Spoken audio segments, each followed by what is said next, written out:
The Cool Friend Hour.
Welcome to the Cool Friend Hour.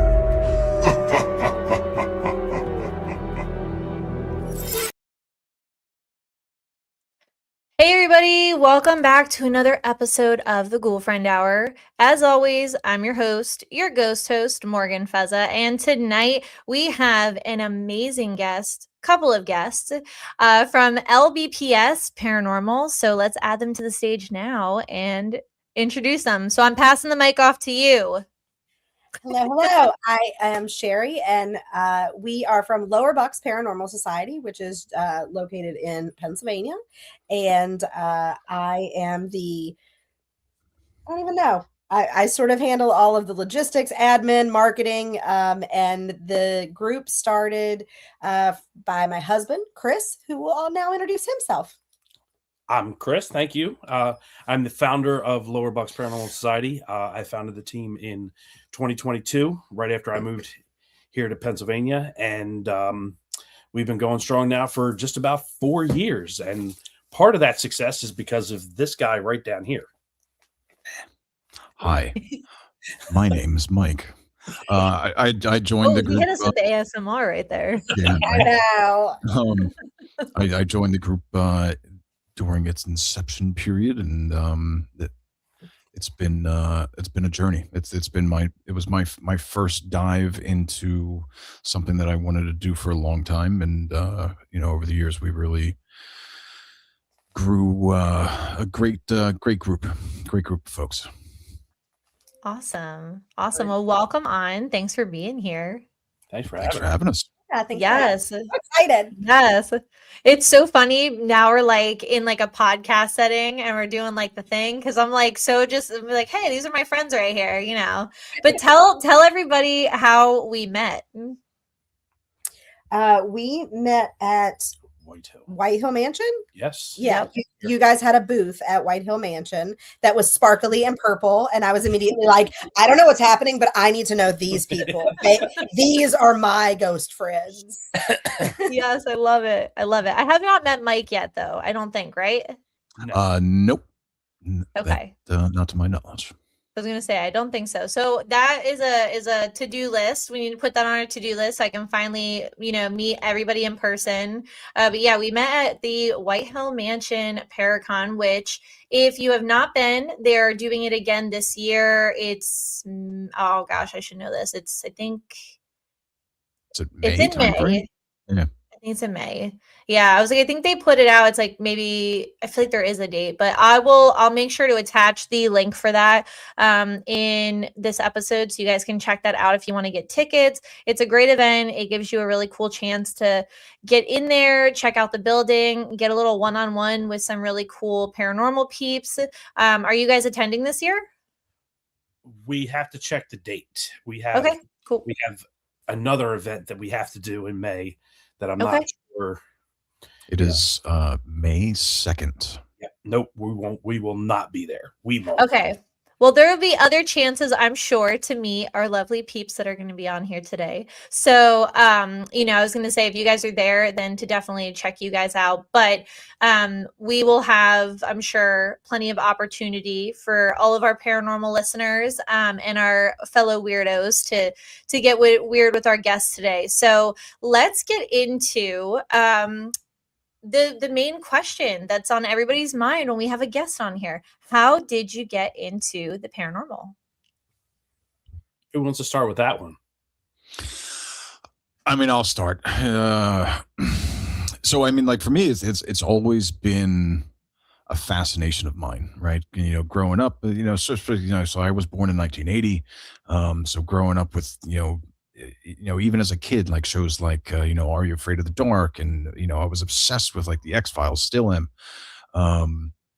Unsolved mysteries, which was kind of like that true crime. But then every now and then they'd throw in like that werewolf episode, where you're like, oh, and me as, a young kid, like, it's on TV. There must actually be werewolves out there. And then kind of just progressing. And then, then in like the mid to late 90s, like the paranormal, like investigation shows started to become a thing. So like that held my interest. It's just such a fascinating topic, from, and that kind of, not necessarily just in it, like I'll throw kind of like everything in, like cryptids, UFOs, all that stuff. It's one of those topics that just kind of just gets your wheels turning in the brain. Wait, pause really quick. Did one of you play a sound?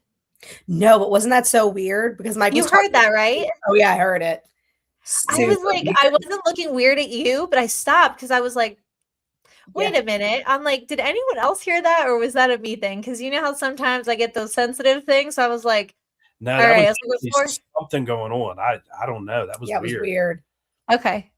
All right, I'm gonna have to look back at that. It is 7:08. I'm gonna timestamp that so we can go back and All right. Well, first weird event of the evening. Keep going. I'm sorry about that. I did not mean to interrupt you. I was fine. Like, wow, that was really loud. I figured that was your polite cue to just tell me to stop. No, I was like, what the heck was that? She's like, but no, I mean, like it's just a fascinating topic, and there's so many different theories and ideas, ranging from, completely off the wall, bat crazy to, like believable. So it's just always been a fascination. So it's been pretty awesome to be able to find, this team and what we've been able to do in such a short amount of time. I still don't have any answers at all. Do any of us? I feel like that's the best part about it. Yeah, it's the Alice in Wonderland rabbit hole, right? Yeah. You just keep tumbling, keep on tumbling. So, okay. I mean, that was a fabulous answer. Oh, thank you. Yes, and I love that you brought up unsolved mysteries, because that, like, I had just shared something on TikTok earlier, and it was like the theme song, and it's Will Ferrell, and he's like, I'm so fucking scared right now. And I was like, that was me. Like, I'd be watching it and I'm like, oh my gosh, did that really happen? Yeah, it's either like, hey, there's this poltergeist in the room upstairs, or I'm going to go outside and somebody's going to throw me in a van and run away with me. So it's like it hits you from so many different angles. Like opposite ends of the spectrum. You're like, I'm scared of the supernatural and I'm scared of the not so supernatural. Don't take candy from white vans, kids. Yep. Okay. It was a terrifying show. It was. I feel like it just made you like scared of everything. You're like, all right, so if somebody asks me to help them find their dog, don't do it. And if I see some weird kind of spaceship that's floating out of the sky, do not go towards the light. So, there was a lot of ground covered in that show. But what about you? What about you guys? You could go. You want me to go? You can go. Okay. So it was actually my first experience at 16 that got me into the paranormal. I was working for Kmart Corporation. And I tell this story on our tours, but I was putting some fixtures together upstairs in the stockroom, and you get that feeling that somebody's watching you, and it's like, just that creepy feeling that somebody's watching you, and I'm like, well, I'm up here by myself. That's all it is. It's just I'm up here by myself, and I'm in my own head. And then finally, after about 15 or 20 minutes, I get that feeling that I need to turn around. Like I'm supposed to turn around. So I turn around and look, and behind me on the wall, there's a hole. It's a 2 foot by 2 foot square hole that had all these wires that ran back into the generator room. Well, when I looked, there was a woman staring at me out of that hole. My first inclination was it was a homeless person, because they like to sneak in at night, when the area closes, and they sneak upstairs and they sleep upstairs. So I run down to tell security. Security comes back, and we're checking the stock room and everything. And he goes back into that room, and he's like, there's no way. And I'm like, what do you mean there's no way? He's like, well, this woman would have had to have been 8 foot tall. I'm like, what are you talking about? So he makes me come back into that room, and there was literally nothing for her to stand on. So there was no ladder, no nothing. So like how she was there staring at me, I don't know. Homegirl was levitating. She was straight levitating. Okay. All right. That scared the crap out of me so much that I started reading every book I could about ghosts and delving into it. And, that was my thing. Like horror movies scared me. And that's how I got into horror movies. And I've seen every single one of them because they scared me. And like the way I am, if I learn about something, it doesn't scare me anymore. So here I am, 32 years later. I just dated that is pretty terrifying though. Like to imagine like with how old he is. Yeah, I know. Wow. I need a shots fired sound, like a little sound effect, like he got you there. He got you there. That's all right. But what about you, Sherry? I have to say that unlike both of my friends here, I was not a person that was like, oh, I'm super into this. I think I was like a pretty like not so into the paranormal as a young adult. And I think I was a moody, like teenager, and I sat in cemeteries, but I think it's because I thought that was like a vibe. I actually it was like the 90s grunge thing. That's literally I had like the black like choker collar and like with the like yin yang on it and my flannel, and I like read Sylvia Plath. See, I'm telling you, I knew from the minute I met you that you were that girl. Like I was like, she is an it girl, like the goth diva that I wish that I could have been. I love that. But it's so strange because like I did that, but I always felt like I didn't understand what being sensitive or an empath was, but like I would go to the cemetery and I would sit at the cemetery because I felt like I was making people happy, which sounds so weird because like I would tell people that like I go because I feel like it makes people happy. And they're like, what people? And I'm like, the people who are there that no one goes to see them. Yeah. It's like, I thought that that's what happened, but that was it. Like that was my whole, like, as I wasn't really super into it. And it was actually, much later in my life, I had an experience, and I work in Bristol, and there's a restaurant in Bristol, Pennsylvania called the King George. It's like the oldest continually operating in the country. Like that's their claim to fame. And the building is like circa 1681. It's a super old building. And when you go inside of it, it seems super old. At my job, we call it grandma's house because like all the furniture looks like your grandma would have it. Like it's dated inside of it, but it feels like it ought to be dated. Like when you go into it, it doesn't seem weird or off. It just feels like that's the way it ought to be.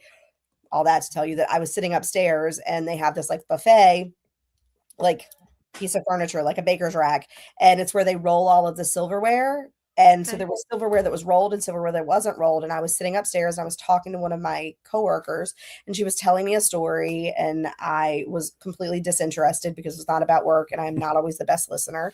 So I was like kind of spaced out, and I like looked over and I'm like looking at this thing, and I watched this with my own eyes. I watched this fork come out horizontally, and it just floated in front of me. And I don't mean like it like jostled and fell. I mean, I watched it come out inches away from that thing, hover in front of me before it dropped to the ground. And it was purposeful and deliberate, and there was nowhere anywhere near it.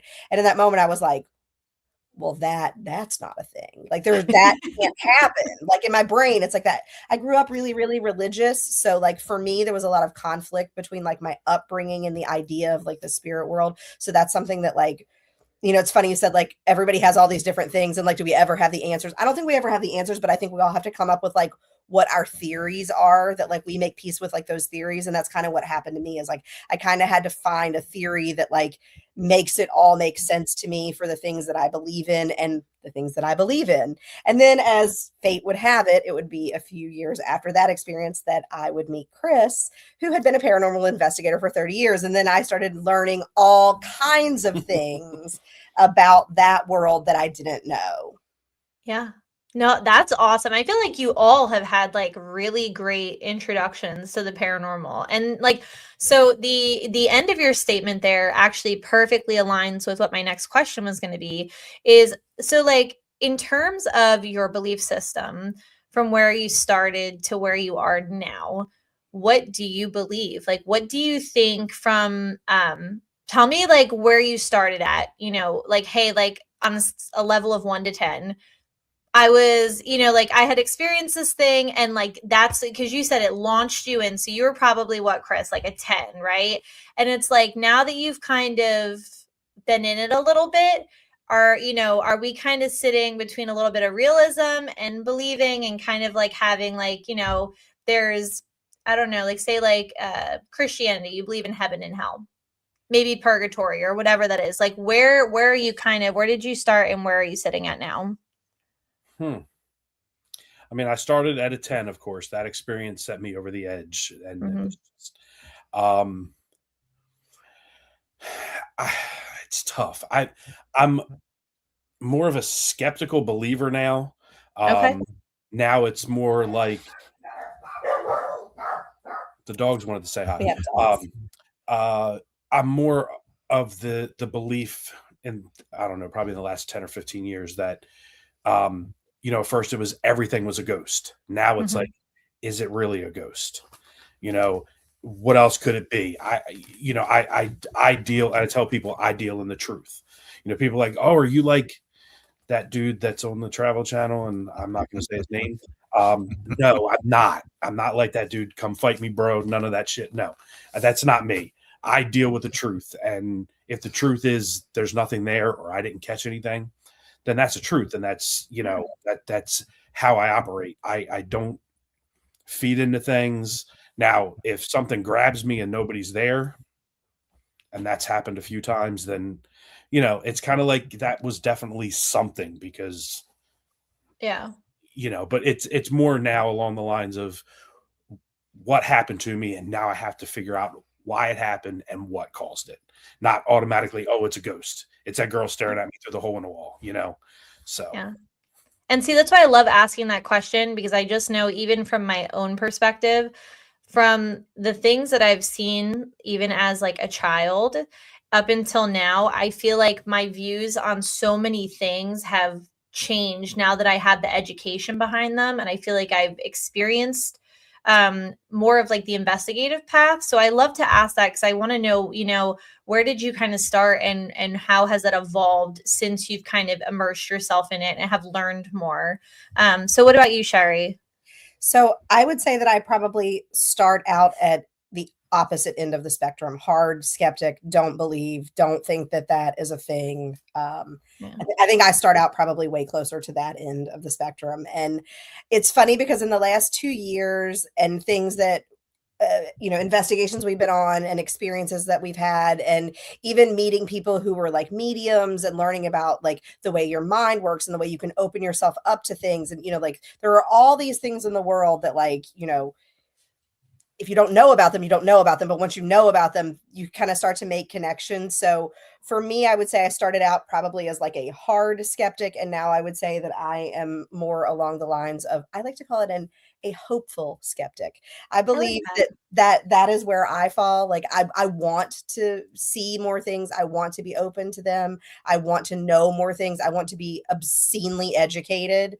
And for me, education comes with experiences. So I'm always like, let me do it. Let me try it. I want to test the equipment. I want to be the one who does the thing. Like I laugh all the time. Like I joke all the time. Like I love to do the dowsing rods because I'm in control of them. So like I know if they're working or not working because I'm the one who's doing it. And I think that's kind of where I would say I fall now. Hopeful skeptic.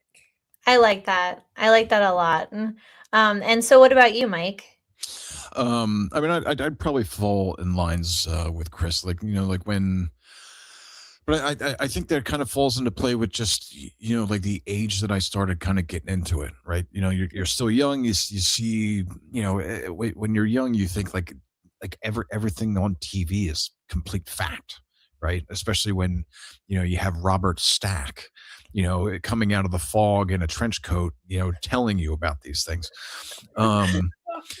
But I think like over time, like just I think it's just like anything, it's just like how at one point we as a civilization used to think that the sun was a god, right? But over time we've come to find out that it's just a giant ball of fire that will eventually explode at some point. So like it's like just through time and age and like finally kind of diving in on like the personal experience side, like just like Chris was saying, like not everything is paranormal, even as much as we want it to be, like prime example, like one of the last investigations we did, I was very, very old building, local around here. We're down in the basement and I was talking with one of the employees and I just hear this like aggressive, like bang, right? And I happen to look down the hallway and there's this back door that goes out into the parking lot. It's a big, heavy metal door that just swung open, smack, like it swung, it literally sounded like somebody took a hammer and just smashed it. And we were standing there and we both like stopped. It's like we were like mid conversation. We stopped, looked at each other, looked down the hallway, came back. I was like, was that door open? Because like there was no way that somebody could go by us, like the way that everything was laid out. So like I went and checked it out, and like like I'm trying to disprove what in my head I want it to be. Like I want it to be some apparition that just got tired of listening to me ask questions for 45 minutes and kicked open the door to leave. But to like shorten the story, like it after a couple days of going back and forth and talking with some people there, and trying to get video footage of the door, I ended up having to just kind of disqualify it as something spiritual or paranormal and write it off as the wind, because like it was windy that night. So most likely the case was like the door was probably a little bit opened, the wind came, grabbed it, and just swung it open.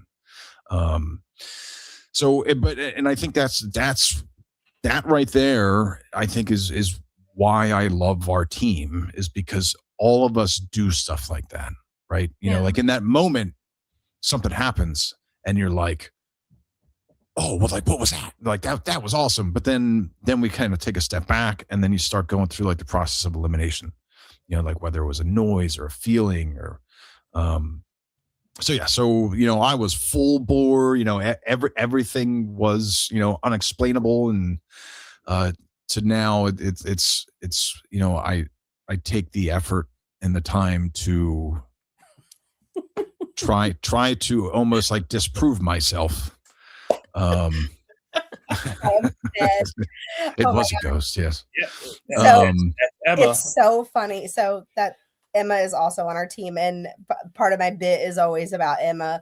Emma is the exact opposite. It is always a ghost. If you hear a thud, like it's a ghost. If there is like a whoosh like this, it's a ghost. Like the light flickers, it was a ghost. And her energy is so like vibrant and so great to feed on. I can't wait for you to meet her because you're gonna love her, Morgan. But she just has this energy, and like I think that for the people who want to believe, she will make you believe because she so intently believes it. So I love that. Okay, so Emma, I'm adding another to-do list item. I need to meet you as well. So you and Mike, I better see you guys the next time I see Chris and Sherry, okay?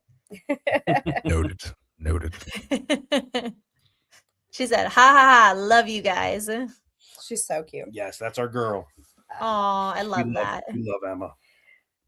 I will say Mike's right. We have developed a really great team of people, all with very different backgrounds, all with very different personalities. But when we all come together, it's amazing to me. And it's so funny. I completely separate from this part of our aspect of our life, but I'm on the board of a charity, and a big part of that charity is they talk about community.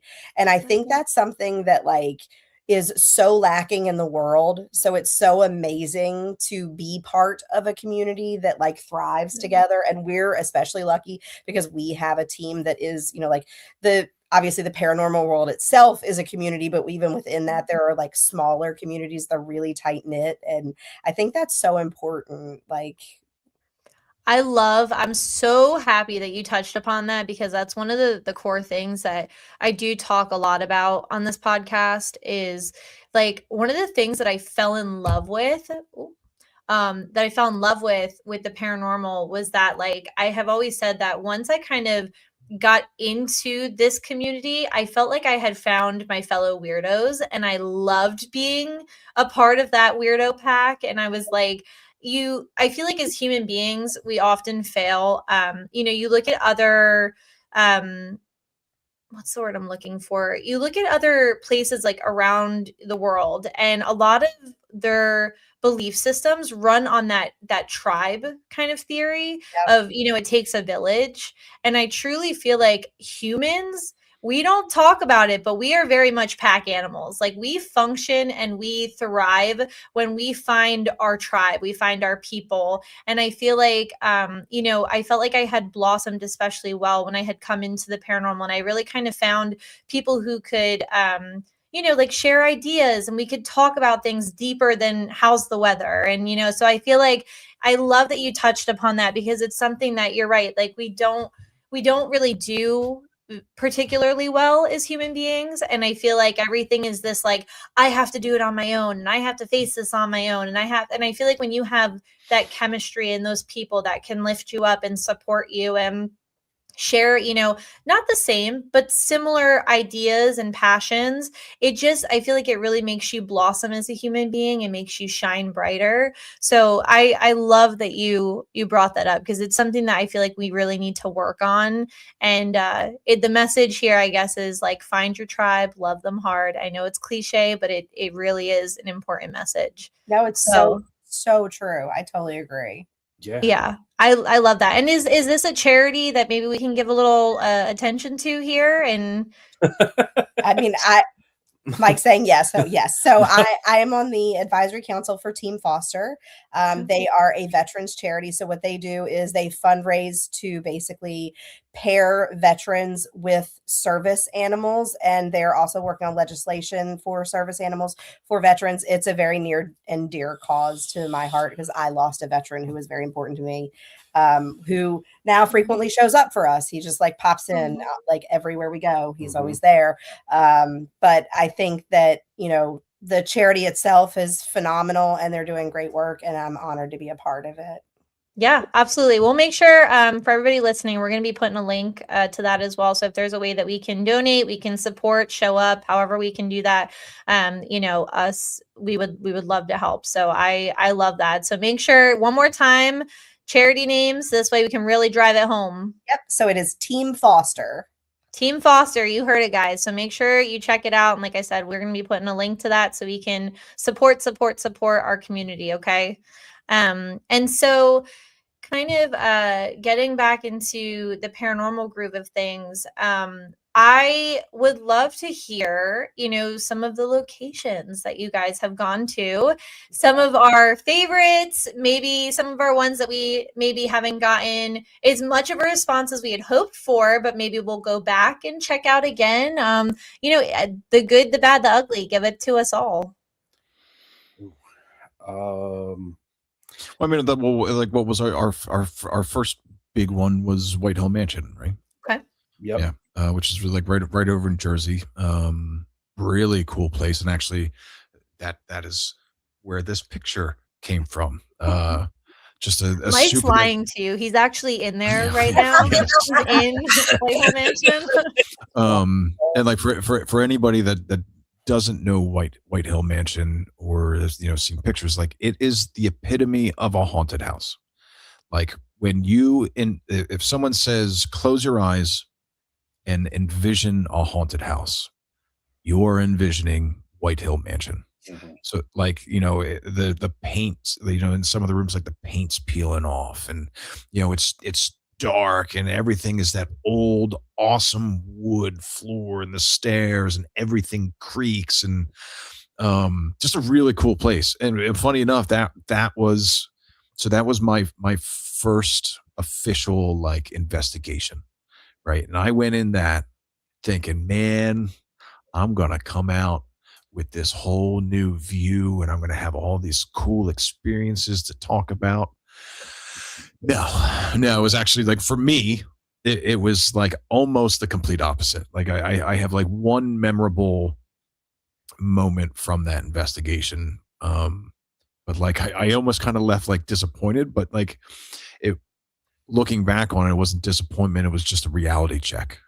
Right. Like, like we get so caught up in like watching these shows and stuff like that, where they spend, 2, 3, 7 days at a location filming, and they're cutting everything down to, 30 to 60 minutes, so, the average person kind of watching is just kind of like, oh, I'm going to walk into this haunted place and, someone's going to push me down the stairs. And that's just not the case. Like if I walk into this haunted house and I walk out with 2 broken legs, a scratch, and yeah, right. then we weren't living. Yeah. And then from White Hill, I guess the next one was Naked Brewery, right? Probably Naked, yeah. Yeah, Naked Brewery down in Bristol, Naked PA. Brewery, that's what it's called. Yeah. Yep. Oh, I've never heard of that. It's awesome place, awesome owner, awesome people that work there. Yes. Good vibes. Like it's a really cool place. It's right down on Mill Street in Bristol. And then from Naked Brewing, we then did Bristol Antiques, right? I think. Was that next? Was the antique shop or was it Eatery? I can't. They were so. Yeah. I think it was the antique shop, and then after the antique shop, and then literally all these are on the same street in Bristol, PA. We did Bristol Antiques, and then So Bristol's pretty haunted, huh? Yes. Yeah. It's got some history. Okay. It's got some history. Very old. And then from there, then we did Eatery, and a really cool, which is a great place for like they do like custom pizzas and fancy pizzas and stuff, but they're good, great people there. Then right next door there's a speakeasy called Daddy Tom's, which is also really cool because like you I walk love in. these names. Yeah, I'm like loving. Yeah, this is great. And they keep the vibe too, right? Because like the front is like a wine store. It's like this small storefront, and then you walk up, and then there's this giant bookcase behind the register, and then you give them the password, and then they slide open the bookcase, Oh my God. revealing this amazingly decorated speakeasy. Yes. It's Really so cool. Yeah. Such a cool place. So let's see. So then after that, then where did we jump to? I just want you to know I'm gonna have a laundry list of things after our chat here where I'm like, okay, we got to check out this place. I got to meet these people. You guys are giving me a lot of stuff to do here. Okay. Let us know. We'll meet you. Yeah. Oh, 100%. Mill Street. Mill Street. Wait, you think I'm coming to Bristol for the day and I'm not hitting you guys up? Give me my first phone call. And then where did we jump to after there? I want to say it was Energy Ripple, was it not? Or didn't we? I think we went back to Naked, didn't we? Yardley Residence, and Oh, then yeah. that realty company. Oh yeah, Fairless then Hills. back. I might have it out of order because we did We Eatry did go back. twice, or did We did Naked. did twice. Naked twice. So Naked, And- we and- went back to Naked, and then we did the Yardley Residence. There's no world that I could ever get them in the right order. Yeah, they're all just it's been so. they're all so just much. places to me. Yeah. And And then White we did You go back we to did So White what's House. been your most Bookstore. active, I guess I should ask? Like, what do you feel like has produced the most evidence for you guys and really kind of made you go like, okay, yeah, this place, there's something behind it here. Wait, can I just say one thing really fast? Yeah. So it's so funny because Mike said he did that White Hill and he came in and it was like almost a letdown. I had the polar opposite experience in That's that so building. funny how that happens. Okay, let's talk about that a little bit because this is something I have also talked about on the podcast. How we were just having this conversation with Win Brewer of Linville. We were like talking about how certain locations for some people are just kind of a dud, but then when other people go in, it almost seems like there might be some kind of pull or a connection, and it just seems like you just vibe, like it's just on your frequency, and you go in, you're like downloads and activity, and so yeah, let's talk about it. So I am a firm believer that there are some paranormal spirits that are like cats, and because I want no part of it, immediately I'm the one. Because You're I just flooded. because like I don't because I'm not seeking it. I'm not hoping for it. It's like I'm just there. I'm trying to do my job, which is be a good wife. Like that I'm showing up in the very initial, I will say in the very initial investigations that we went on, I went because Chris loves the paranormal. Like I didn't go because I was into it. Like I don't know anything about it. I didn't know what any of the equipment was. I really didn't know how any of it worked. I didn't really know if I believed if any of it worked. So I think that for me, I would say even then, even after I had seen something, I still was pretty like, come on, guys, like skeptical, honestly. So at White Hill Mansion, we are always in a team of at least two. So it was me and another guy on our team, Billy, and we were upstairs in one of the rooms. And I had like read stuff, like the room we were in, and it used to be like the mother's quarters, and she would like rock the children there before she took them to bed. And so we're in this room, and he has his back to me because he has the EMF meter. He's like going over the wall, like doing this sweep of the wall, right? And I'm like it's exactly the same as what happens to me in Bristol. I'm like standing there doing nothing of any consequence whatsoever. I'm like staring out the window, like, what? Was it that window there? No, it was down. It was a floor okay. down. That's up in that it's weird because that room is the room that Billy and I were having all of the intelligent responses on the EMF meter. It's the room below that. So below that night, we're down there and Billy's doing the thing. He has his back to me and there's a rocking chair sitting in front of this window and it's like dusk. It's like bright enough that you can see outside, but it's like starting to get dark, right? There's this rocking chair. I told you it was that room. Is That's it the that rocking room? chair. Yeah. Oh, you might be right. It might be that room. Oh, that weirds me out. It's literally that. You see this rocking chair? It literally looks like this. I'm standing there. I watch this rocking chair exactly like this. It goes like this. It rocks back once and then it stops. Dead stops. Yeah, like someone took it and like rocked it in front of me. At which point I screamed bloody murder. I grabbed Billy and pulled him in front of me and was like, "You die first." Because priorities. Oh man. And then he didn't know what was happening because he didn't see it. He just feels me grab him. So then he screams. And so like the two of us are like not near everybody else. And we're both screaming like crazy. And I'm like, my rocking chair moved. And like, I know without a shadow of a doubt that I watched that rocking chair tip back and then dead stop. Like there is no way that it is physically possible for that to have happened without something making it happen. And so like that happened for us at White Hill. Billy and I then were in another room where there was this like there was like a little doll on the like table and he had the EMF meter out and we were having this like it probably went on for like 25 or 30 minutes where everything we were doing, everything was getting intelligent responses, very, very specific information.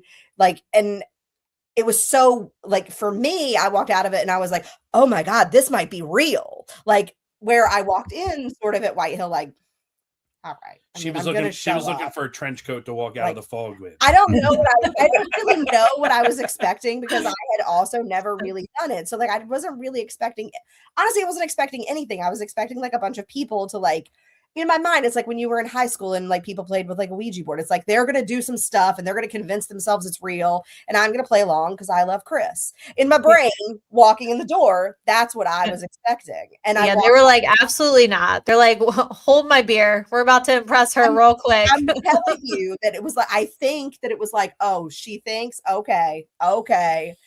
It was very Philly, like I'm gonna show you. Like that's really, like honestly what it was like for me there. So it's but it is funny how very different. And I feel like we've seen that in a lot of places where like one group will be getting a lot of like action, so to say. I feel like Maestro's is the only place that I can think of where everybody all had big things happen. Like there was not one group on a single floor that didn't get activity that day. So circling back ADHD style to what is the place we've ever had the most activity, my vote is now going to be for Maestro's. Now that I have like talked to think it out, I think Maestro's is my answer for that because that was a wild night. Is that a group vote? Oh, I would 100% agree with that. Okay, let's talk about it. Let's get into it. Yeah, I mean, it was 4 floors of straight activity all night. It was What'd wild. you have happen? So the night we were there was I think the list of what didn't happen. It was a black moon the night that we were there. What's a black moon? How do I not know about this? So every 33 months, there's a lunar cycle that basically when the veil is thin. And so it's called a black moon. It also, so the veil is thin, but also on a black moon, they say that like, it's a good day to like do like shadow work and things like that. And like, you know, there are all these different types of spirits and things. And like, it was the same thing. Like when they said that to me, I kind of was a little bit like, what does that even mean? And then we got there and it was literally like just every piece of equipment was before we even had stuff set up. Things were pinging, things were going off, things were popping up. Do you want to talk about, you can talk about Maestros and the stuff like what? I mean, what? Well, why don't you talk about what happened to you guys in the basement? Yeah. And then Mike can talk about his. Well, it's weird because Mike and I, well, not really, but somewhat. We were in the basement. We were trying to run the spirit box, and all of a sudden I felt a burning on my neck, and there was actually a scratch like right here. And what was it? Somebody on somebody on the 3rd floor had gotten the word throat or neck come through. Yeah. Oh yeah. It was wild. Like because I texted the group and I'm like, I just got scratched on the neck. And somebody was like, we just had the word neck or throat come through. And I'm like, that's wild. Oh, okay. Yeah, it was crazy. And then I'm going to, then I'll turn it over to Mike. He can tell his story. Yeah. Go ahead, Mike. Oh, sorry. You were doing that. I was going to try and go back through the text message because I want to say that I sent that, you know, because like the evening like ramped up. Like it was a slow burn. Did you notice at what time you peaked? I always like to know these things because I think it's cool when you look at like certain factors, because I'm working on theories right now between like rainstorms and how they affect things and trains. Like we've noticed like trains sometimes will amp things up, and like I like to kind of hear different. I want to say it was probably like 11:30ish. Yeah, I was going to say I know it was before midnight because when we all came together on the main floor and some people left, that was just before midnight. So, yeah. But I remember. Okay. Yeah, because like typically what we do, especially like when we have we kind of come out in force, you know, we'll split up into teams, right? So, you know, this one, you know, we had a team for the basement, a team for the lobby, 2nd floor, 3rd floor.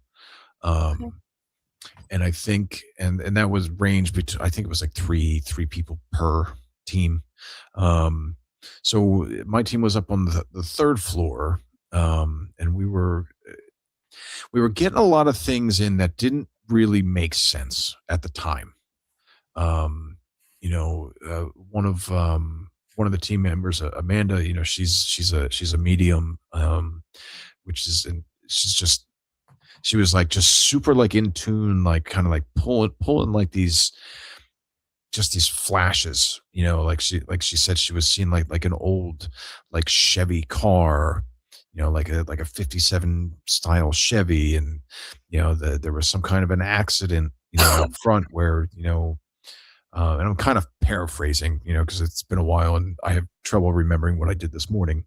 But like somebody, was hit and, like passed away from that accident. And then like all these kind of like just weird little kind of nuggets where, we're kind of sitting there like, well, how does that kind of like piece in?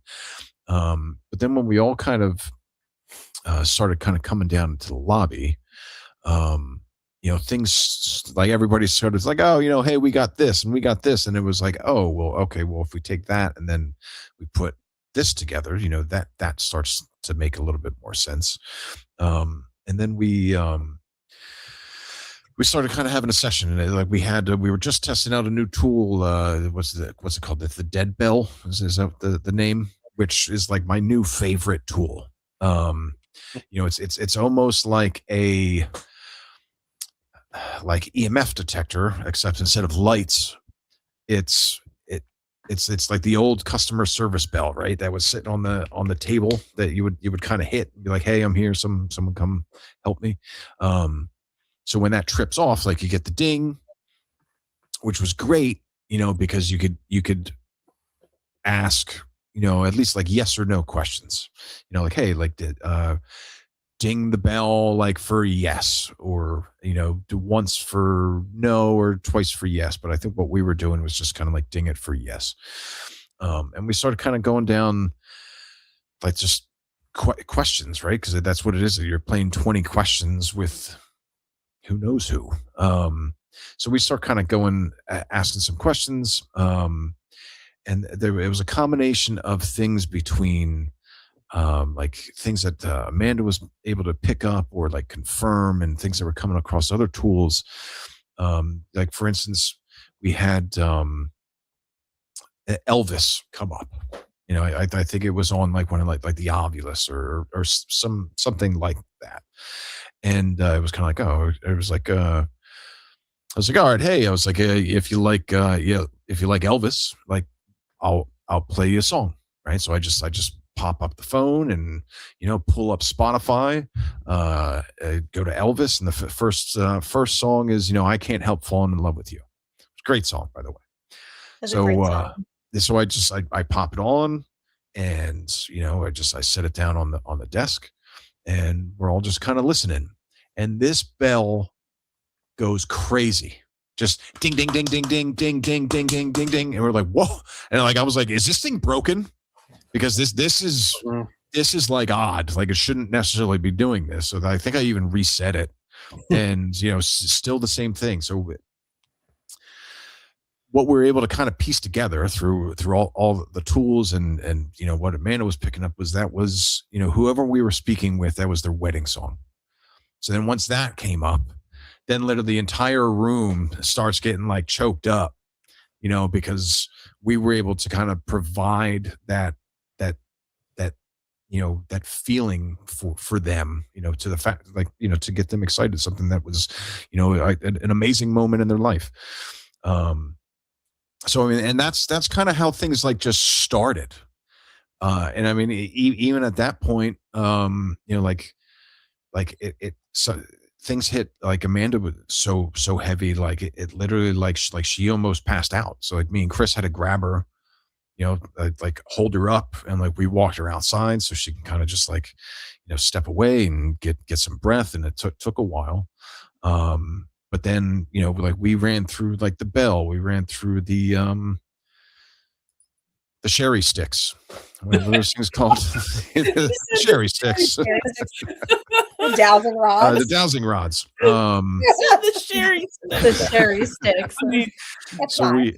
That's what I'm and gonna it call was, them from now on. I love it. and it kept and it just like all night, because like usually like you'll have maybe like 20 minutes, maybe half an hour of just like consistent responses. This went on for what, 2.5 hours? Yeah, it was Yeah. crazy. Like just consistent across devices, and questioning, and like literally to the point that we literally just kind of ignored everything else, and we all were just sitting in the lobby, which was funny. So I actually had two interesting experiences there. So as Sherry and Chris can attest to, like I my running joke is that like like my spiritual sensitivity is about as dead as the people that we're trying to talk to, right? It's just like, because like I always just kind of like like go into places and like people are like, oh, I feel this and I feel this, and I'm just like, I feel absolutely nothing. Like, like, oh, I'm something touched me, and it's like, no one's touching me. Like now I'm just getting offended. Yeah. So there was two incidents. One, like we were all standing in that lobby during this whole experience, with everything kind of going off, and we're getting like amazingly intelligent responses, and I just had like this little bit of like a cough, like there was a hair in my throat, or you have a dry throat. So I just kind of started kind of sipping water, thinking that that'll kind of go away, but then over like the next couple of minutes, like it just got progressively worse, like where it was like just like this dry cough. And then, dead inside me started to actually feel, well, I can't really see. Here, let me pull up the beard. And it was like right on my throat, there was just like this pressure. Like the easy way is to say I felt like somebody was choking me, but that wasn't necessarily the sensation, right? I associate that with violence, or that could go other ways. But in that instance, it literally kind of felt like, what's the matter, Sherry? So in this instance, it was almost like a "Hey, I'm here" pressure, right? But over time, like it was getting progressively more like aggressive. So then but even at this point, like it's not really kind of clicking. So I'm drinking my water. I was like, I was like, I'm just going to step outside. Like maybe there's just something in the air that's kind of getting me. The second that I walked through the door, it went away. Like no more coughing, no more pressure on my throat, no nothing. So then I was like, oh, all right, hey, like I feel special, and like finally, like I was touched. And then there was a little bit later that evening. Again, we're all in that lobby, and maestros or however you want to say it, that building is awesome. Like you walk in, and you feel like you're walking into like a 1920s like barbershop, like beautiful woodwork everywhere. All the rooms were set up with, because it was also a barbershop, like the upstairs floors. So like all the chairs were like those big, cushiony, like, 1920s barber chairs. Really cool place. But across from where I was standing, there was kind of like one of those like Western swing doors. So it's not a full length door. It's kind of only maybe like the saloon doors. Feet. Yes, that's the word I'm looking for. So I'm kind of like glancing around the room, and I look over, and like I saw, like just like a shadow, and I was just like, I'm processing it in my head. I'm kind of looking. I was like, all right. It was like, well, I was like, there's the stairwell there, but right. Like there also is a glass door that goes to the main street, like Mill Street. I was like, most likely that was just like a car driving by. But then I think I saw something again, and I kind of wrote it off. But then Chris says, like, I guess he saw me looking, and he turns, he's like, oh, he's like, did you see something over there as well? I was like, yes. And now I'm actually going to go over and take a look. because I have a little bit of validation here. So I go over and I open up this swing door, and it's, there's just like this long hallway that kind of goes down to the right, and then the stairwells up in front of me. So I swing it open, and I peek down the hallway, nothing. And I'm slowly kind of scanning back, and then I get to right here, looking forward, and 3 feet in front of me, for the split second, I just see this shadow figure. And it wasn't even just like a shadow figure. Like it was a shadow figure of a guy that was, a little shorter than me, and that was wearing like a fedora. It was, so it almost looked like he was wearing kind of like, like an old Was suit. it Hat Man? Maybe, you never know. So I see this in that split second. I literally jump back. I'm like, oh my God. And they're like, what? And I was like, I just saw something in front of me. But then the second I look back, nothing. I was like, but it was such this like vivid moment where at least I choose to believe, because I really have no way to prove it either way. But like, I choose to believe that, and I forget the guy's name, because like on the tour, on one of the tours that we do during the summer, we were outside of that building, and they were telling the story, and they had me tell that story. So I'm telling that story, and then somebody that's on the tour goes, "Oh yeah, that's so and so." I was like, "What?" And they're like, "Oh, like I know people that work in this building, and they see him often." And I was like, "Wait," I was like, and she like kind of confirmed with me like that exact, like kind of like in a suit with a nice little fedora. I was like, wow, holy shit. All right, well, I guess maybe I did see something. So those were my 2 experiences for there. That sounds amazing. It sounds like you guys had a lot of really like physical, that palpable evidence, which is like really what we do this for, like, is to get that, that undeniable, like, hey, this, I've seen it with my own eyes, and now we just have to figure out what the heck that was and how do we explain it. So what are some bucket list locations that you have not been to that you would like to see in 2026, or maybe even if it's a bigger, maybe out of country location in the future? Penhurst, but that's happening in 2 weeks. Crescent Sanatorium, which just got opened back up for paranormal investigations. Yeah. And Waverly Hills. Yes, Waverly Hills. That's a good one. Waverly That's a good Hills one. at the top. Okay. I want to go to Waverly Hills before I die. And then when I die, I'm going there, and that's where I'm going to be. He said that's going to be my ghost residence. All right. What about, do you have something different, Sherry? Mike, you want to go? Yes. So my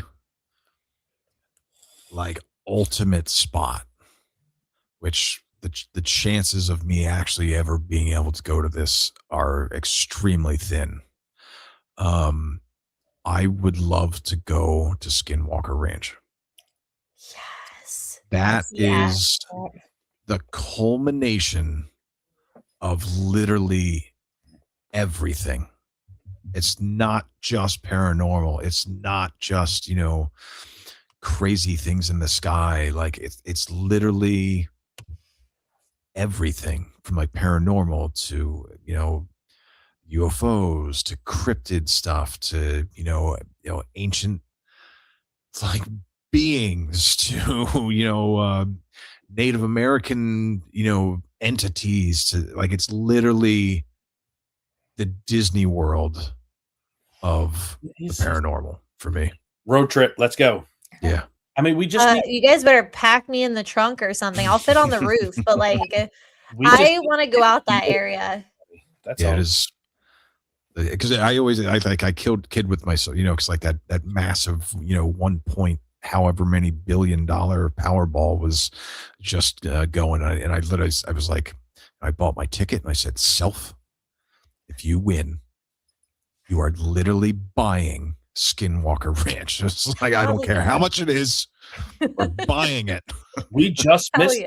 We just missed the Powerball by all the numbers. Yes. I was like, tell me. I was like, you better play that again. It's so ridiculous. So it's funny. I would say that my spot is in New Orleans. I have a affinity for New Orleans. I've dragged Chris twice. I would go every year. I would live there. Like Yes, it's amazing. there's something about the city that is magic.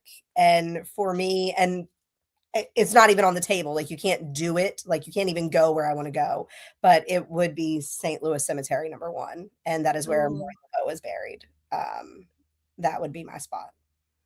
That's so funny that you say that, because like that has been one of my bucket list items, and I hear such 50-50, like I hear 50-50 reviews about it. Like, so people that I've talked to that have been there, either I feel like it's one of those places where the people have gone, it's either like a love hate. Like I don't feel like there's ever a gray area. So it's like either the people that I've talked to, they're like, it was too much, too loud, too crazy, too this, or people have gone and said it's absolute magic, it's amazing. Like, but I feel like, I don't know, like I feel like it calls to people like us. I will I tell feel you, like the I lived in Louisiana for about a year, not in New Orleans, but I lived in a little parish, probably about an hour and a half outside of. But I would say that is the exact language I would use. It calls to me. Like we took my daughter, we took her when she graduated from high school.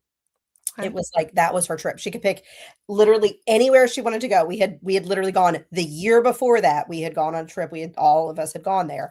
And I was like, you can pick anywhere you want to go. I'll take you anywhere you want. And she's like, I want to go to New Orleans. And it's so funny because like we have this thing, like you talk about theories. Like I have this theory that there are people in your life who are your soulmates, and that is not a love connection. That is, there are people in your life who you are tied to their soul, and you travel through different lives, and you will always be connected to certain people. And I think my daughter and I are those people. Like I think we're just always connected to each other. And there is something in that city that just feels like we have been there and we lived there. And it was so funny because we actually went and had our cards read, and like no clue that she and I felt that way. And the person was like, oh, you were sisters. And like literally told us where to find like our tombstones where we were I buried. love that.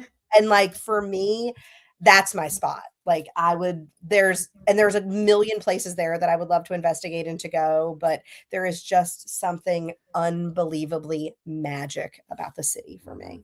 See, that's how I feel like I would feel if I went there. Cause like I said, it's always been 50-50 when I've asked, but I always take like, what is that saying? It's like opinions are like assholes. Everybody's got one. Yeah. So like, that's how I take it. I'm like, listen, you can have your opinion, but I'm taking it with a grain of salt, because I feel like, I don't know, every time I watch like, have you ever seen Interview with a Vampire on Netflix?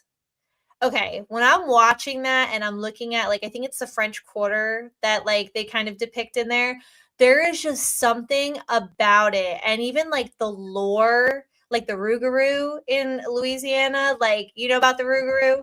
It's everything there. And what I will say is the people who go, who are not into history and into the spiritual, the city is loud. The city is, it's all true. Like the city can be incredibly loud. The tourists can be incredibly obnoxious. Bourbon Street is a place designed solely and exclusively for people to be in the streets and be wasted.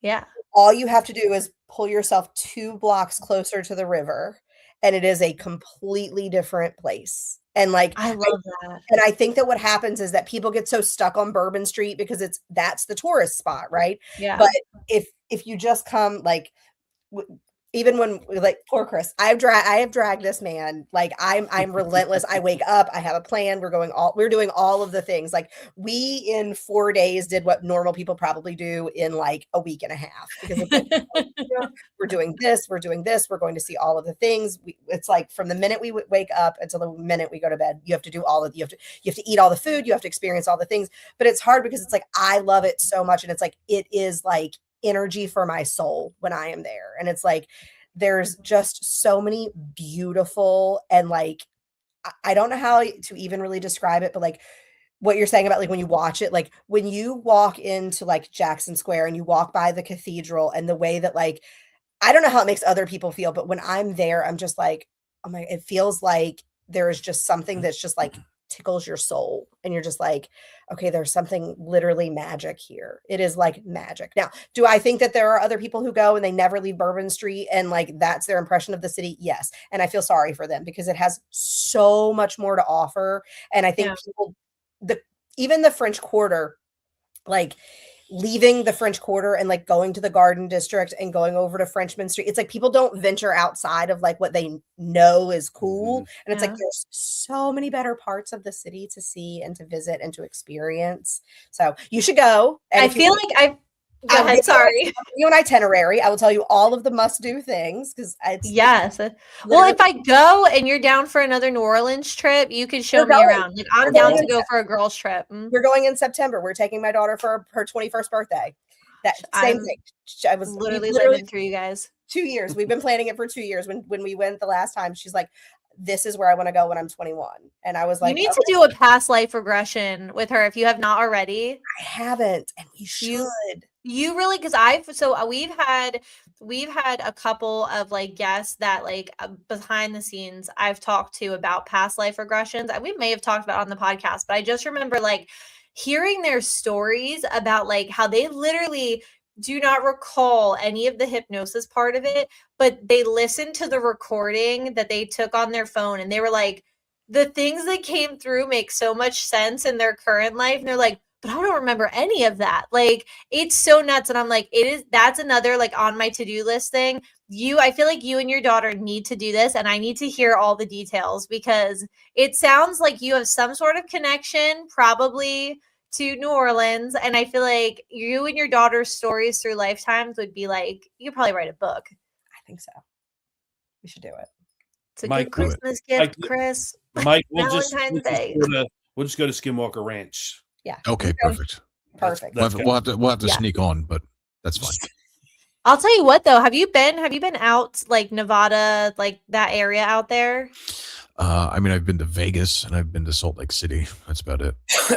Okay, so like I have a couple of friends who live out that way. I think they're in Nevada specifically, somewhere over in that area. I'm not good geographically, so don't laugh at me. But then I have another friend who's out in Teos, New Mexico, I think is. Yeah, so all the stories that I hear from those areas are insane. And I'm like convinced there must be some kind of line or hotspot, or I don't know what it is cryptidly about that area, but there is a lot of like cryptid happenings. And I would Yes. love to know, like, I just want to get to the bottom of like why. Like Yeah. what is it about that area that is like Yeah, 'cause it's seems to it's be- that entire basin. It's like I'm probably gonna butcher like the name, but it's like the Uinta Uinta Basin, I think is how you say it. I'm probably wrong, but like there are like recorded events from all of like these surrounding ranches and landowners and stuff like that of all like similar instances, that have been documented on Skinwalker. Yeah, but yeah, and what's awesome is like like people like see like an area like that, like just kind of like this open. I'm not going to call it a wasteland, but like this open basin, but there's still so much history there. Like they're like the Native American tribes that live there, and like not the cave paintings, and I forget the official term, but like like the wall paintings and stuff like that of which like you look and it's going to get like a little Ancient Aliens here, but like when you look at some of these paintings that are on these cliffs, like they don't look human. yeah. And it's when like in these depictions, like there are figures that look human, and then there's these other ones that don't. So like I think that the strange history for that area goes back centuries. Yeah. Centuries. Which is just awesome. Like I think especially like when you dig into like some of the the Native American lore and the history there. Just awesome. Like it's just fascinating. I just love, like, I think lore across the boards, whether it's like stuff like I'm trying to think, what was that one? Like, I know there's like, I'm a part of a Dogman group. Dogman, I don't know if have you done any research into that? I've watched the cartoon, the movie. Is that Well, is that what you're talking about? and I wish. This is so much. Oh my gosh. This freaking I was a part of, I joined it just for like research purposes. And I love to, like, that's why I have a podcast. So, like, to learn different things. And I did not realize, like, Dogman is like a heavy, like, lore creature cryptid thing. And some of the pictures, people, like, there's like policemen in there's EMTs, like, just very like practical, realistic people who are like, hey, I saw this thing in my backyard. And they're a lot of them are out in that area as well. Like, I did not realize that, like, Dogman's a big thing there. And then obviously you have Bigfoot, Sasquatch, whatever you want to call him. But it's just like, it blows my mind, like all the skinwalker lore and the I don't know, like, are mimic shapeshifter kind of things still kind of fitting in with, like, are they still grouping that in with skinwalkers? Yeah, because I mean, like that's, it's very similar in nature, right? Where they are like literally shape shifting. To various things. It's not like it's just one appearance. I feel like we need to do a whole nother podcast episode about cryptids. Like, we need to get into, like, I mean, that could literally be like an entire series. Or like, hey guys, we're actually gonna do a 24-hour marathon, so join if you can. I'm obsessed. I'm obsessed with the Pennsylvania cryptid, the squonk. I don't know much about it, but I've heard of it. I'm obsessed with him because he's so ugly that he cries all the time, and it just makes my heart sad that he thinks he's so ugly. Oh my gosh, this is you guys have probably seen this on TikTok. So this is my Pukwudgie, because I love indigenous lore. So my friend bought me, because I talk about them so often. They're like looking really cute, really tiny. They're like 5 foot, 4 foot. I don't know, same size as me, but they'll lower you to your death. They're super evil, and I'm like, hey, it's probably like my my long lost cousin. So, so like quick side question: like, have you watched Hellier? No. What? What is that? Okay, all right. So put down. Mike's about to lay some truth. All right, I'm in it. I'm locking in. No, it's just because I'm not gonna, because it's like it's like a whole series. And I think they have two seasons, and I think they might be working on a third. But yeah, look up Hellier. It's How do we spell that? Is it like Hellier, I believe. Okay. I think I watched it on Prime years ago. And they also have like several others. Like there's Hellier season 1. I think there's Hellier season 2.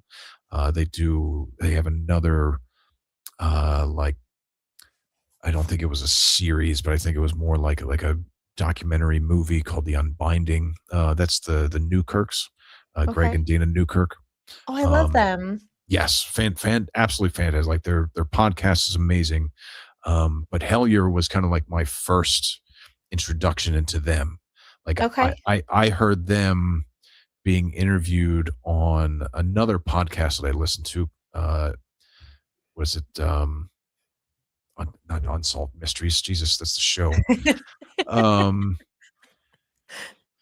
Another podcast of which I can't, Mysterious Universe. That's one. Okay. Which they cover like just tons and tons of topics.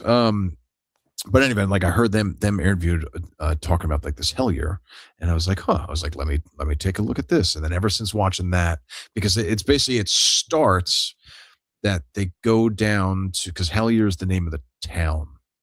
They go down looking for goblins. Right? Because there's like these reports of like, finding tracks and seeing these things. But once they get down there, it morphs. Like the entire purpose of them being down there just morphs. So yes, highly recommended. I haven't watched The Unbinding yet, but I listened to their podcast like a which was like kind of like an extended episode talking about it, and that also sounds pretty awesome. Everything that the Newkirks do are just fantastic. So yes, write Okay, down I'll check it Hellier out. and Hellier. and hunt it down, because they do a lot of really cool like experiments, and which is another reason that I like that. And like, I mean, they are why we have, like, I shouldn't say they as in the Newkirks, but like their team is the reason that we have the Estes method. Like, Okay. they invented and my perfected the Estes method. So yeah, highly recommended.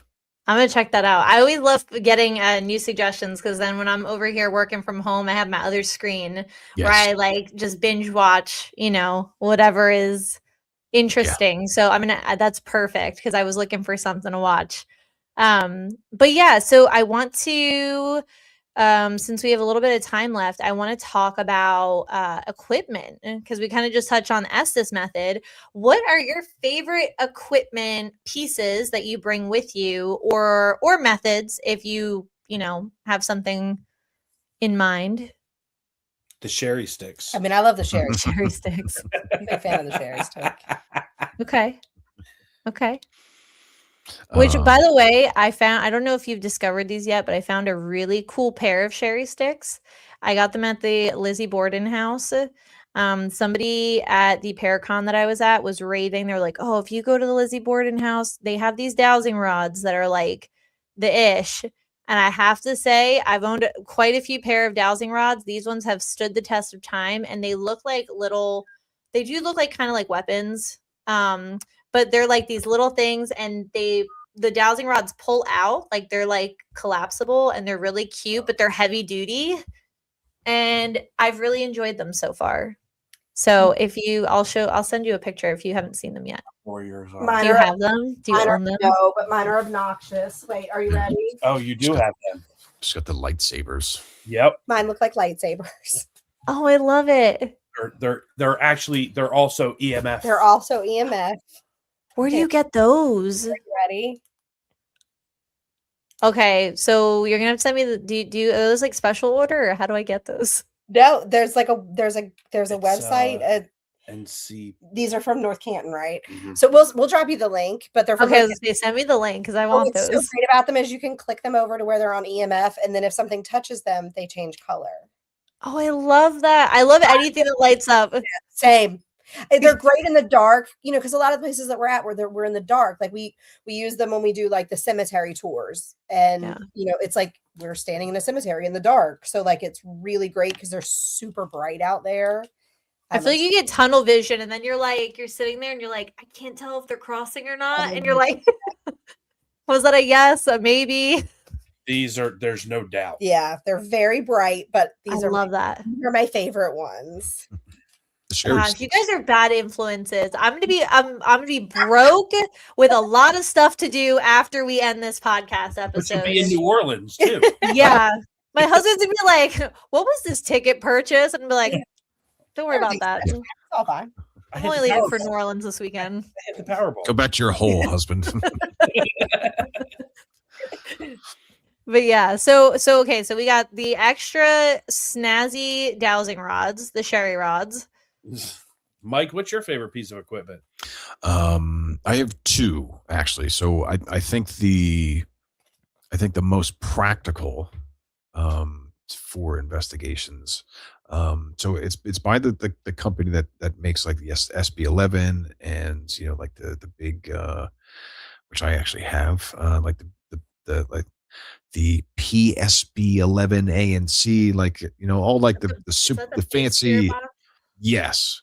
Yeah. So they make something called the APFD processor.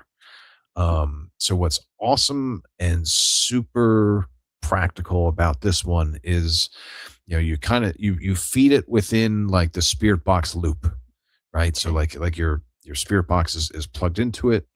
And what it's doing is it's recording everything, right? So for people like me, like I have, like if I'm just going through a spirit box session, with no way to listen back, 9 9 times out of 10, I'm just there's someone's going to say, "Oh, what did they say?" I'm going to say, I don't know. I can't tell you.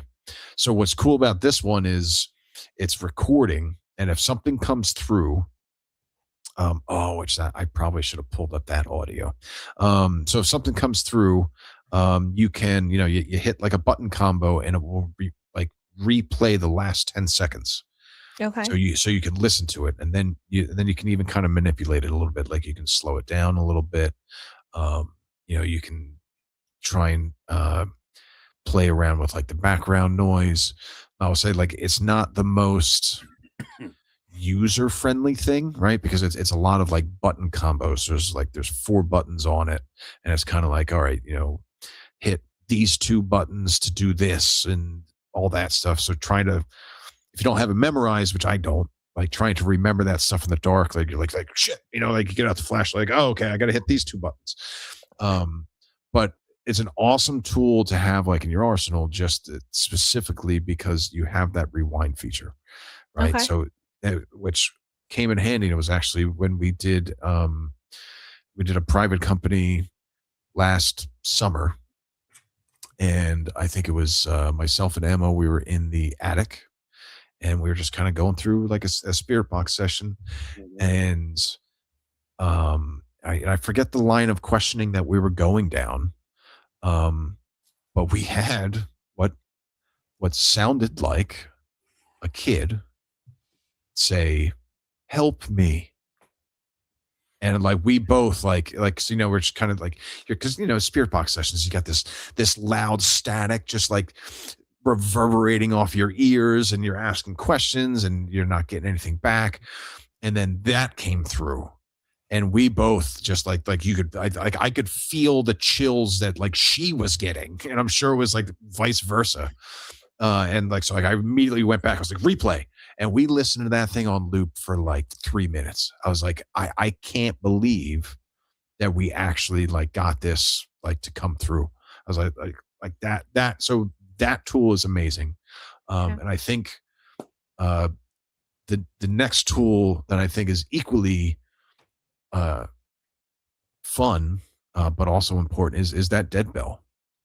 Like I know Chris and Sherry picked it up last year at the Lizzie Borden house. Yeah, there you go. At the Lizzie Borden house. That's literally some good equipment there. And I'm telling you, like that thing has been like amazing, because it's like it's not necessarily like a and I think what it is it's kind of like the simplicity of it, right? Like, whoever we're trying to communicate with doesn't necessarily have to like push something or try to say something. Like it's literally just it's picking up like the environmental changes.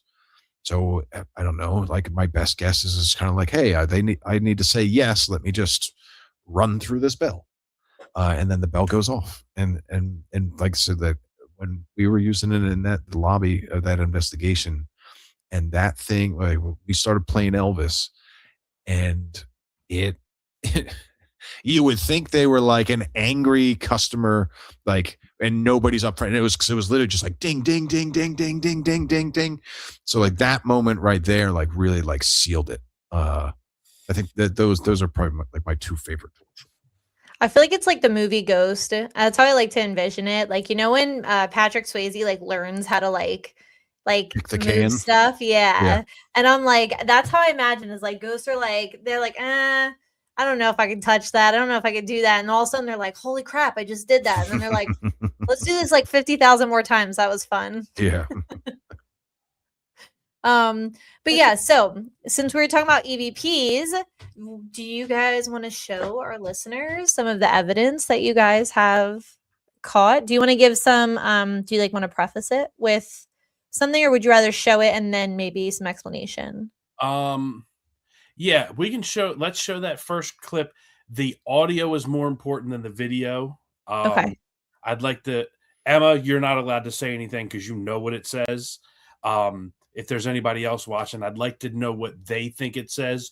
You're going to hear it's like a dump, and then you'll hear something, and you tell me what you think it says. Okay.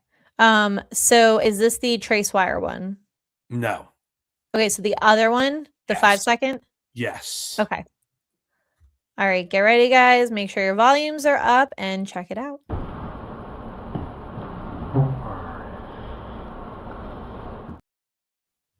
All right, I'm going to play it one more time so you guys can really, listen to it. But it's there, so.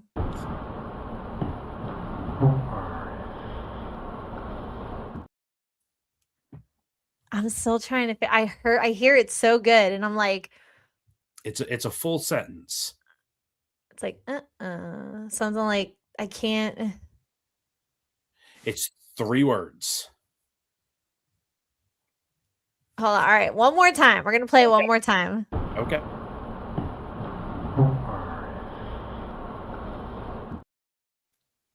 All right, I'm gonna phone a friend. Who are you phoning? Do you want to tell the story of what happens? So this was actually in Daddy Tom's Speakeasy. Okay. One of the claims was there's a spirit there that calls out the manager's name. And she hears her name being called in the back of the house, in the back of the, back in the banquet room when nobody's there. She was actually right before this video was taken. This camera, we didn't even realize it was running. We just set it down and we were all just standing around talking. And when we went back to watch, it was like, wait a second, this camera was running this whole time. Well, she had been standing right here next to me. Okay. So she steps back behind me, walks out of the speakeasy. So she walks through the bookcase out into the wine shop. Okay. And what we think this is that man saying, "Where is she?" I feel like I gotta play it. We're gonna play it one more time because now that okay.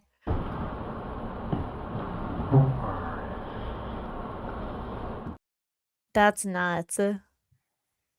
That's probably the best.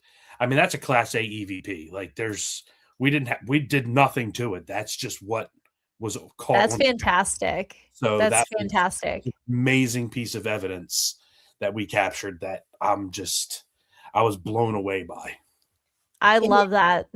So that EVP, so we've talked a little bit about Bristol. So now here's my shameless plug. So we do a ghost walk, and it's called Spirits on Mill, and that EVP is like we end at the location where we took it, and like it is my favorite thing to play because at the end of the tour, after we've told all of these stories and all of these things about all the evidence of all the places that we've investigated, and then we actually play something for the people who are like on the tour, I'm never surprised, but also every time extremely surprised by how many people are like, and then they'll be like, I hear it. And it's like, I love it.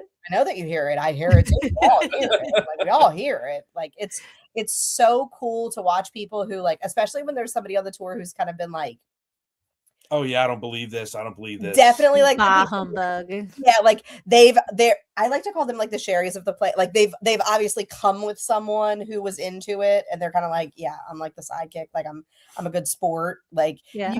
you can totally tell the vibe too. Like, and then you'll like play it and like that person every single time will be like, play it again. I love it. Making believers. So that's the best part about EVPs is like when you play it and like just the sheer shock on people's face.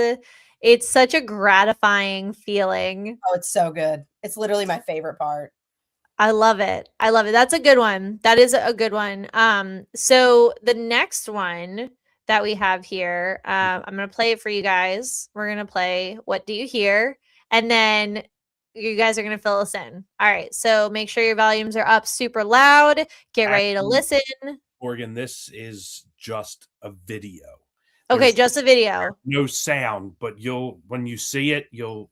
There's Oh, there's I was going to say, I thought I heard. Okay. Yeah, there's sound, but the audio, it's the video that's the more important part than the audio. Okay. So make sure you got your best eyes on. And if you need glasses, put those on now. 3, 4, 5. This one right here. Whoa! And that's Jesus Christ. It moved my fucking camera. That okay. So do you mind if we play it one more time? Go for it. All right. 3, 4, 5. This one right here. Whoa! And that's Jesus Christ. It moved my fucking camera.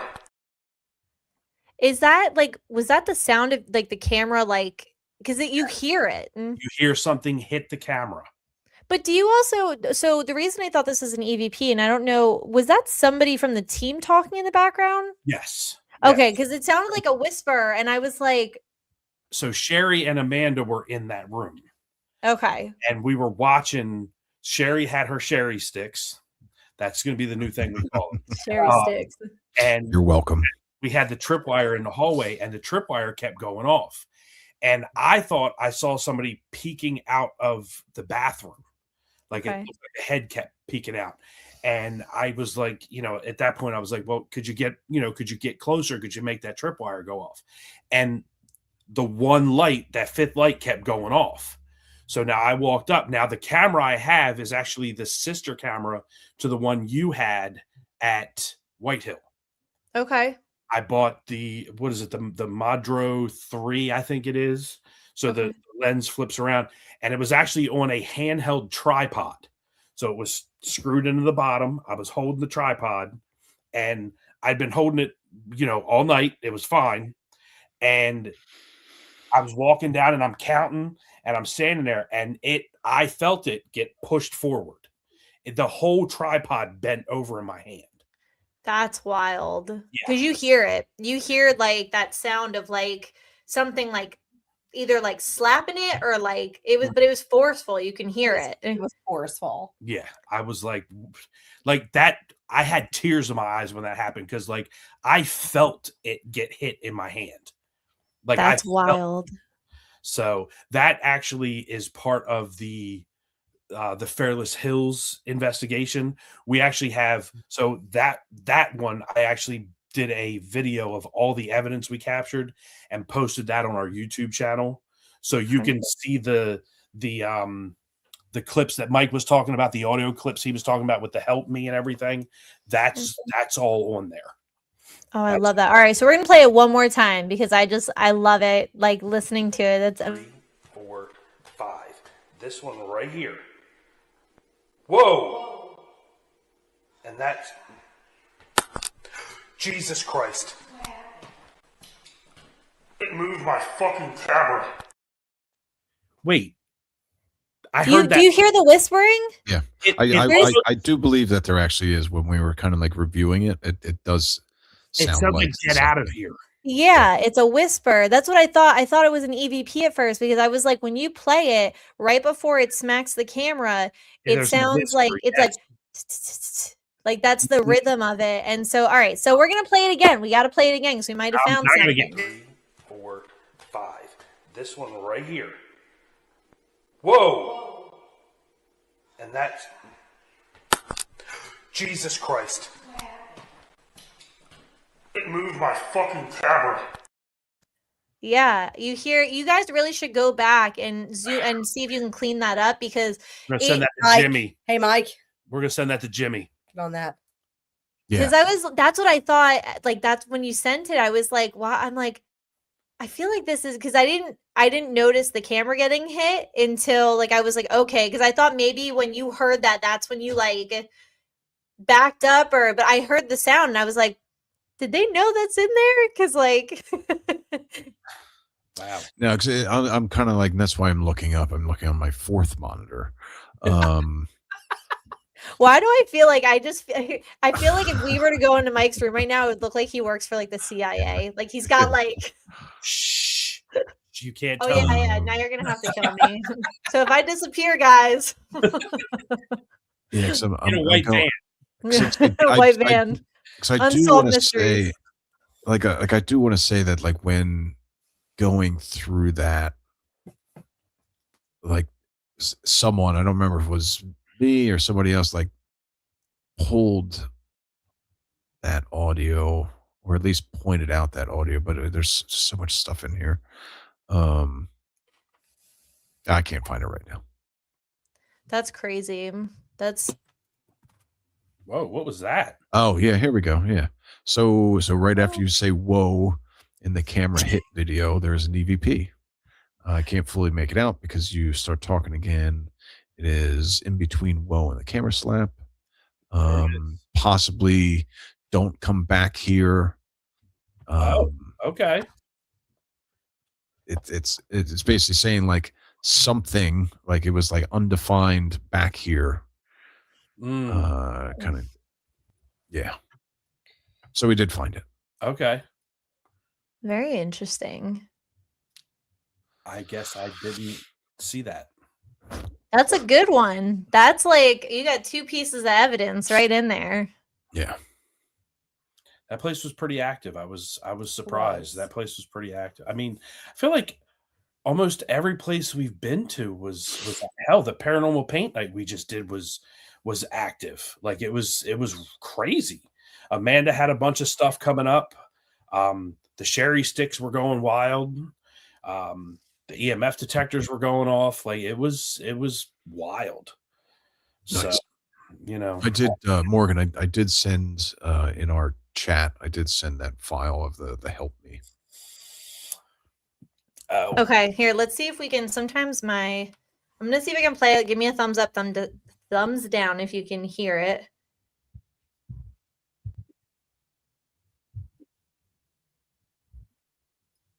Hold on. All right, let's try this again.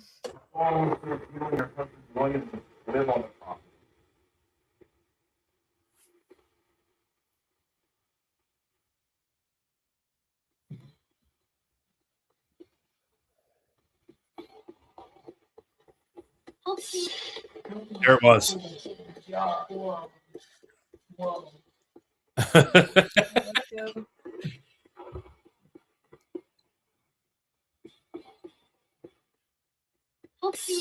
That's so great. That's awesome. So we got like some really awesome evidence to present to our listeners today. You guys definitely need to check this group out. If you have not, poo on you. And they're absolutely fabulous. Every time I talk to you guys, I have a great time, and it's just bound to be a great conversation. So shamelessly, I want you guys, before we wrap up here, to drop if you have a website, a plug, whatever you want to put in. This is shameless hour. Drop it all in here because we want people to flock to your page, see your evidence. I will drop our link tree in the chat. Shoot, I gotta go to it. Hold on. I'm gonna get the link tree and I'm gonna drop it in the chat on Facebook. Perfect. We are actually Mike, our tech extraordinaire. He is actually working on a way that we can live stream all our investigations on Twitch. We're trying to work the bugs out of that now, to where we'll be able to go live on Twitch with all our investigations. It's a matter of battery power and signal right now. That's the main thing. So we are it's Linktree, LB Paranormal Society. We also, do you have the you just did. I'll put your link tree in you got it. Okay. I was trying to pull it from our thing. And also the Spirits on Mill Ghost Walk. You can find that on Facebook, Instagram, TikTok. Yep. I dropped the one for Facebook because I was on Facebook, so I just tagged it to Facebook. So that is our ghost tour that runs from late September until early November. And there will also be some ghost hunts. Yes. in the spring. Oh yeah, we're doing some ghost tours and ghost hunts. And Spirits Among the Stones. Spirits Among the Stones. Yep. In the spring. So yeah, we have the Spirits on Mill Ghost Walk, which is Mill Street in Bristol. Spirits on Main, which is in Yardley, PA. Spirits Among the Stones, which is the major cemeteries in Bristol. And then we also do a ghost hunt at the Witch's Chair in the St. James Cemetery in Bristol. Ooh. I also think can we share this? The other Halloween attraction that's pretty popular. Hey, you're leaving out my favorite part here. Come on. Go ahead. You're talking about our house? Yes, that's what she's We- talking You about. don't have to drop if you don't want to drop the Oh, I don't address. You have like a. I think you have. Do you have a Facebook page? It is. It's Right? Light Up Yeah. 394. So we are Halloween and Christmas fanatics. I love Halloween. Chris loves Christmas. We try to see who can outdo each other. So we build a stupid display at our house, and it's a lot of fun. We have tons of fun. We usually do events on Fridays or Saturday nights. And again, for me and for Chris, for us, it's about community. Like we love to be outside. We do extra trick or treats for Halloween. Santa comes to visit us at Christmas time. And it's all about just being in the community. So yeah, Light Up 394. Yep. Yes. Yeah, and they're underselling that. Like it's not just a display. Like it is like It's pretty cool. It's a display. It's pretty cool. That's why I'm like, how are you guys forgetting about this? Yeah, like- I mean, and it's not just like I mean, like they literally have like hundreds of people come by to these displays. So it's not some, hey, I really enjoy this. Let me throw out some candy canes. Like no, like you're going down the sugar cane forest and It is true. We built it hanging out with the bumble and it's a walkthrough. We built it so people could walk through it. We built it for kids. Emma says it's incredible. Stop. Thank you, Emma. We Thanks, love Emma. you, Mike. We appreciate you. Yeah. We take that and we take donations. And this year, I think between Halloween and Christmas, we raised what $2,000 Yeah, like $2,000 for Team Foster. So That's amazing. Oh yay. I can't wait for like everyone to check you guys out because you guys are some of my favorite peeps. So I seriously we got to do this again because I just feel like I said, there's so much we got to go into, and next time we got to get into cryptids. We got to just go down the wormhole. Okay, we're just gonna send it and see where it takes us. But I can't thank you guys enough for coming on today. Oh my gosh, my child is gonna barge down this door right now. Perfect timing. I'm like, oh my god. But yeah, so can't wait to have you guys on again. If you want to come on, do a part 2. But seriously, I've had so much fun tonight, and I can't wait to see what else we can possibly talk about. But you guys are fantastic. And I guess on that note, everybody make sure that you check them out once again. Wonderful people. And as always, stay weird, and we will catch you on the next episode of the Cool Friend Hour. Bye. Bye.